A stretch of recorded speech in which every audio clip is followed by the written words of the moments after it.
Hello tout le monde, ici le prof Marvel. Dans ma dernière vidéo, nous avons parlé de la différence entre le Iron Man du MCU et celui des comics, et aujourd'hui nous parlerons de la prochaine série du Faucon et du Soldat de l'Hiver. Bon, c'est officiel, alors que la série devait sortir fin août, celle-ci a dû être reportée à cause de la situation coronavirus, et nous n'avons pas de nouvelles dates même si l'on sait que le tournage a repris durant la période juillet-août.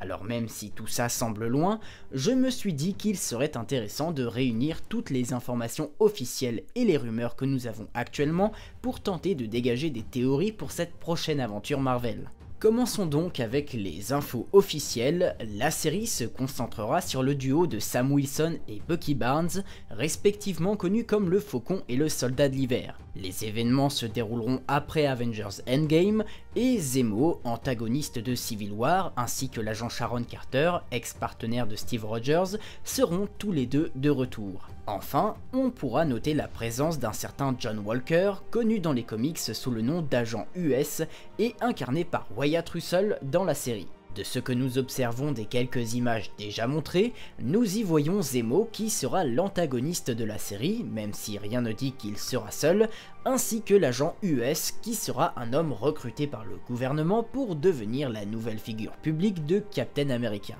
Le personnage semble d'ailleurs porter le bouclier de notre cher Steve Rogers, celui-là même qui a été légué à Sam à la fin de Endgame. Cependant, méfiance, rien n'indique qu'il s'agisse du même bouclier, celui de l'agent US pourrait très bien être une réplique, même si personnellement je n'y crois pas trop.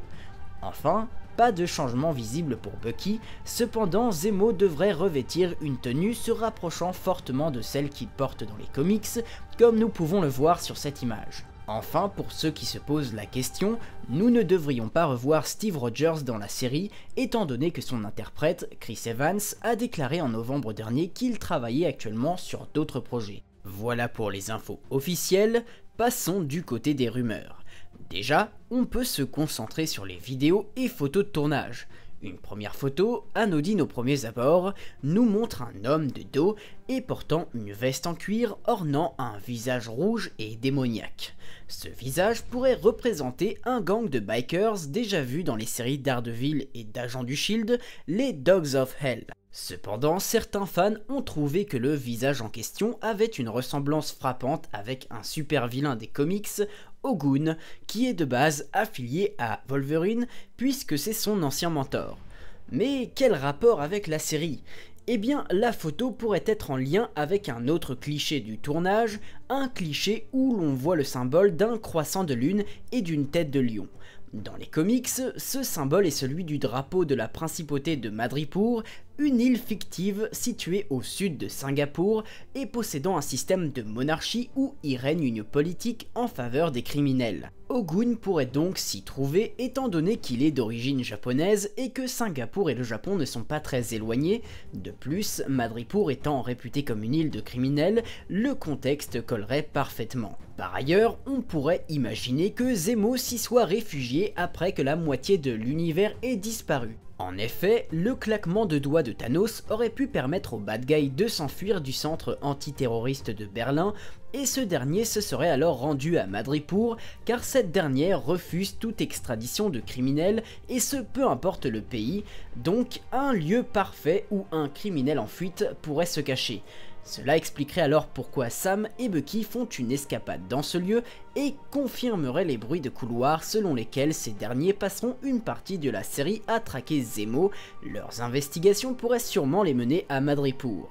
Et pour terminer avec cette photo, certains fans ne pensent pas que le visage représente Ogun, mais un super vilain nommé Iron Nail, lui aussi asiatique mais chinois, et qui, dans les comics, est connu comme un ancien agent du Shield ayant travaillé avec Nick Fury, ayant combattu Hydra ainsi que l'Union soviétique, s'étant battu avec le Soldat de l'Hiver par le passé, et enfin, étant celui qui a drainé le sérum de super soldat du corps de Steve Rogers, le forçant à devenir un vieil homme et amenant Sam Wilson à devenir le nouveau Captain America. Alors si le personnage est réellement intégré, il ne pourra pas s'agir de la même histoire dans le MCU étant donné que, perso, je doute qu'il ait un quelconque rapport avec le vieillissement du Captain, mais ses liens avec l'Hydra et l'Union soviétique pourraient avoir une grosse connexion avec Bucky qui a lui-même agi pour ces deux entités durant des années. Et s'il est vraiment intégré, il pourrait connecter la série du Faucon et du Soldat de l'Hiver avec le prochain film sur Shang-Chi et la légende des 10 anneaux,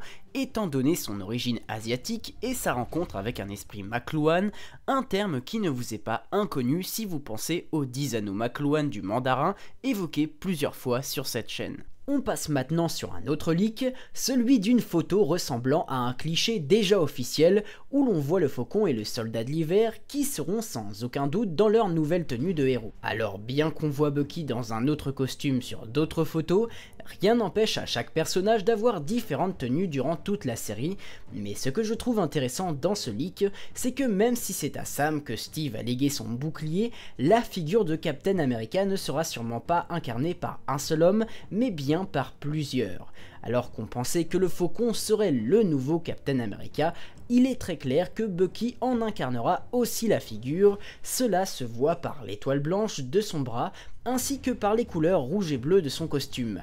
Il y a aussi évidemment l'agent US qui incarnera le rôle du héros, il est donc clair qu'un des aspects de la série tournera sur l'identité du nouveau Captain America, et de qui des trois hommes mérite le plus de porter le titre.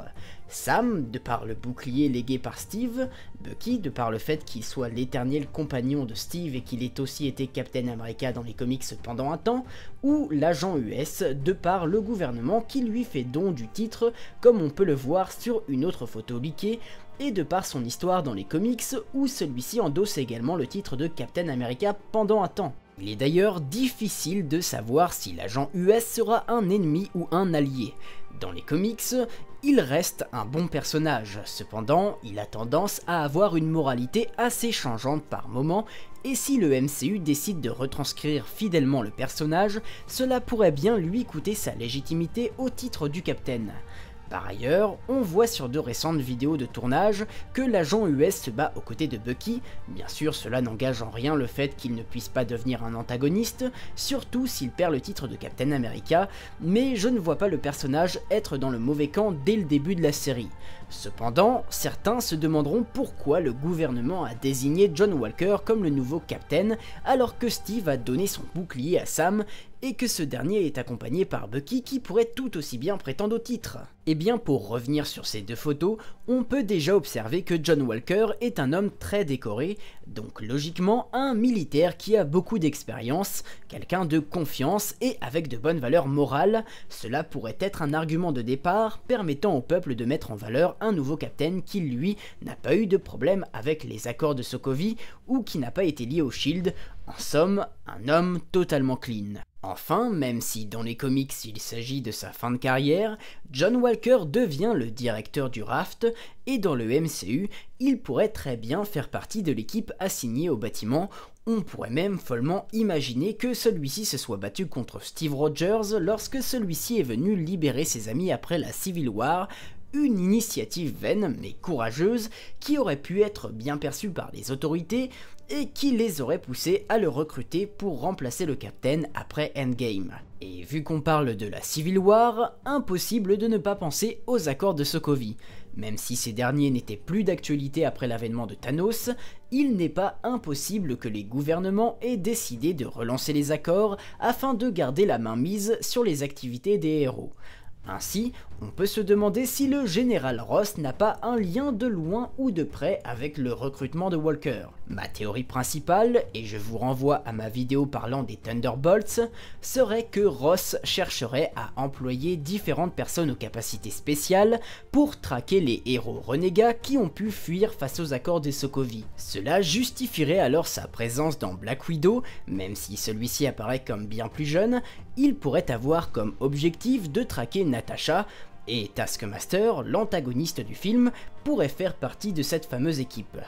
Taskmaster ferait ensuite le lien entre le dit film et la série sur le Faucon et le Soldat de l'Hiver, puisque dans les comics, il a entraîné John Walker juste avant que ce dernier ne devienne le nouveau Captain America, un fait que Marvel Studios pourrait réutiliser et qui ne ferait que confirmer l'arrivée des Thunderbolts dans le Marvel Cinematic Universe. D'ailleurs, il ne faut pas oublier que Zemo est aussi un membre de cette équipe de super vilains dans les comics, l'idée donc de voir la naissance des Thunderbolts dans la série ne serait donc pas si folle que ça. Tout cela pourrait donc être de mauvais augure pour notre duo de héros, car en plus de batailler pour savoir qui sera le nouveau Captain America, ils devront à nouveau faire face au gouvernement, à d'anciens et de nouveaux ennemis. Et je terminerai la vidéo sur une supposition. Selon moi, Sam Wilson abandonnera l'idée de devenir le nouveau Captain, et cela pour plusieurs raisons. La première est que nous voyons très bien à la fin de Endgame que celui-ci ne se sent pas le légitime propriétaire du bouclier, même si Steve le lui a légué.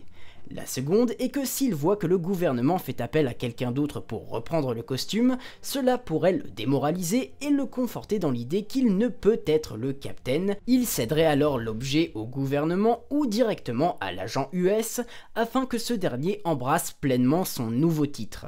Ce geste pourrait ensuite causer des tensions entre Sam et Bucky, ce qui permettrait d'ajouter des enjeux dramatiques à la série.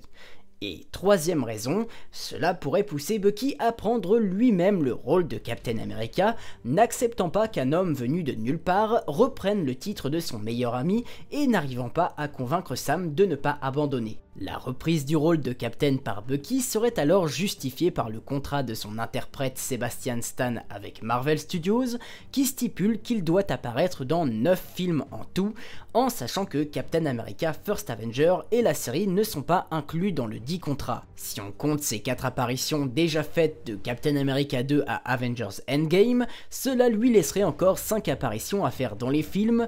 Marvel Studios semble donc avoir beaucoup de projets pour le personnage, et personnellement, je préférerais que ce soit Bucky qui devienne le nouveau Captain, même si Sam est un grand ami de Steve. Et voilà qui conclut notre vidéo, merci à vous de l'avoir suivi entièrement. Comme d'habitude, n'hésitez pas à lâcher le petit pouce bleu des familles qui fait plaisir et à vous abonner à la chaîne si ça vous a plu. Vous pouvez également soutenir mon travail en visionnant quelques pubs sur ma page Utip et vous pouvez me rejoindre sur Snapchat pour vous tenir au courant de mes actualités. Et quant à moi, je vous dis à la prochaine pour une nouvelle vidéo. Ciao!